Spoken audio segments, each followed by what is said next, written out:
Hey everybody, my name is Jake Milstein at Critical Insight, and over there is Leith Dennis, who works with me at Critical Insight. We're a cybersecurity company, and somebody sent you this video because it's Cybersecurity Awareness Month. And don't take it personally. Everybody gets scammed, and you know what? Part of a Leith's job is to scam people so that she gets into their network as part of testing. Leith, what do people need to know about scams, which sometimes called phishing, sometimes called other things? But what do people need to know? So I would say very broadly, phishing is a type of scamming. So I would be aware as just an everyday person in and outside of work that you are potentially going to be targeted by scammers, whether those people use phishing emails or voice solicitation, trying to get you to give them information over the phone, or whether they're coming at you through your direct messages or private messages on social media.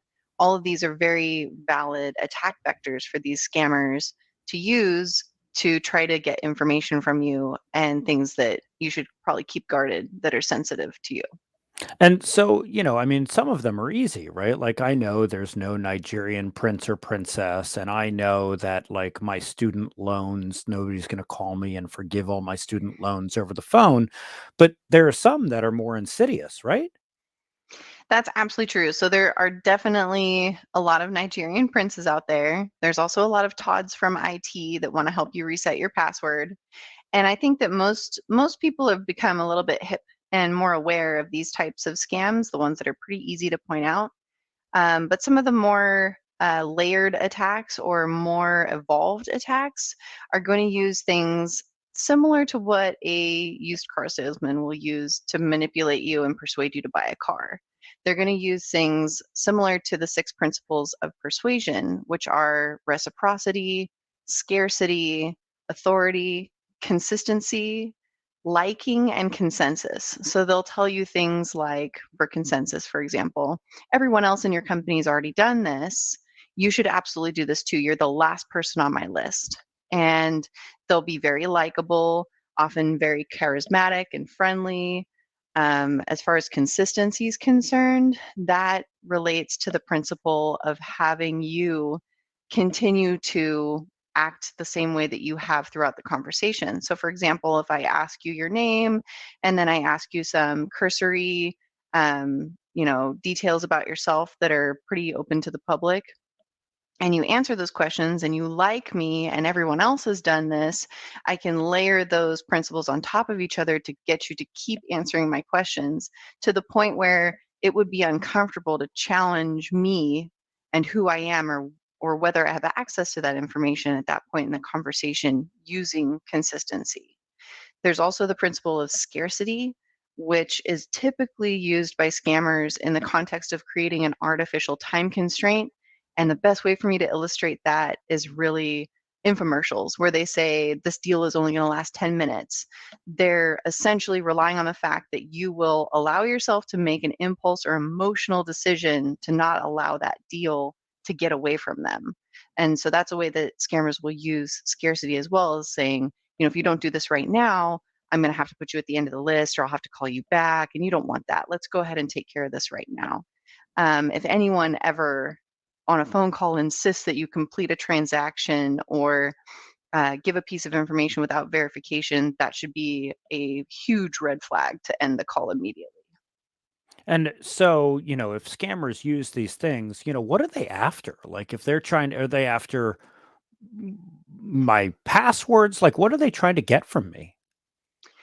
Typically, attacks like this are layered. So the information that they're asking for may seem innocuous. Things like what operating system or mail client, what application you use for mail. These types of information can be used to then escalate to a new attack and a different phone call and build rapport with whomever they plan to target next to say they already know that they're using this software or this application so they can then pretend to be a person from information technology services who's trying to help them fix something or update something on the computer and inadvertently gain access to passwords and sensitive information.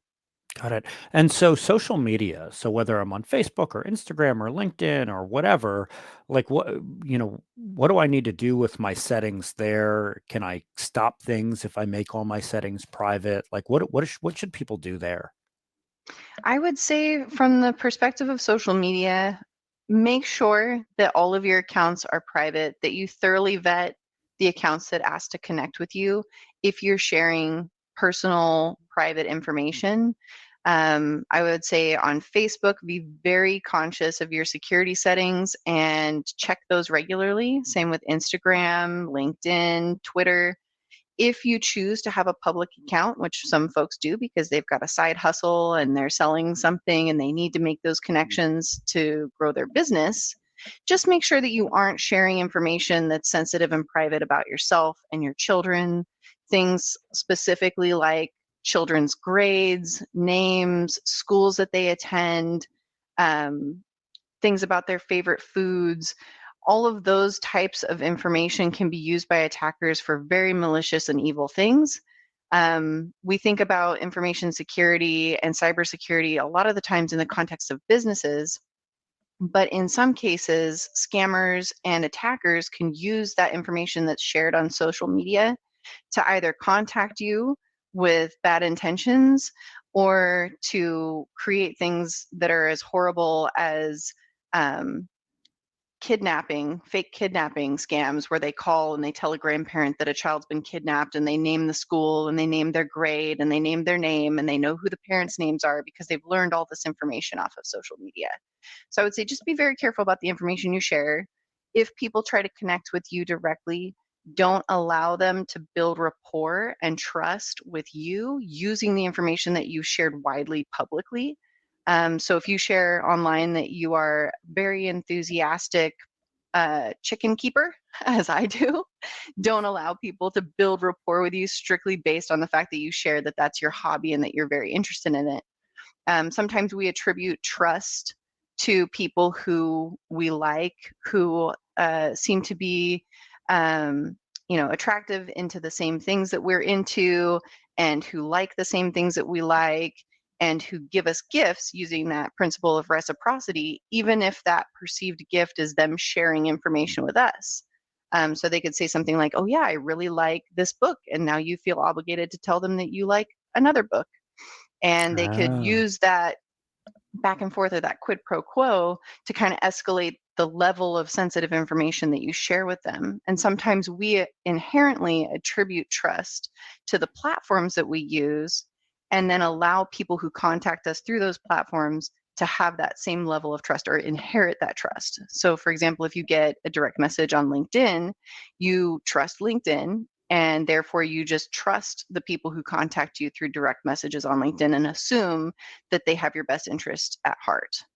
And that is something that we all need to be a little bit more careful of as scammers start to manipulate that aspect of attack vectors and start to reach out to more people through their direct messages on social media.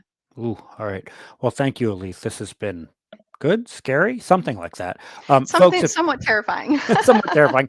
Folks, if you have questions or extra tips you want to share with us, or you want us to know something, or you want to talk to us, send me an email, jake@criticalinsight.com. That's jake@criticalinsight.com. And now I sound like one of those scammers that Elise was talking about, but I promise I'm not, which is also what a scammer would say. So we're going to end this video now and have a good day. Bye-bye.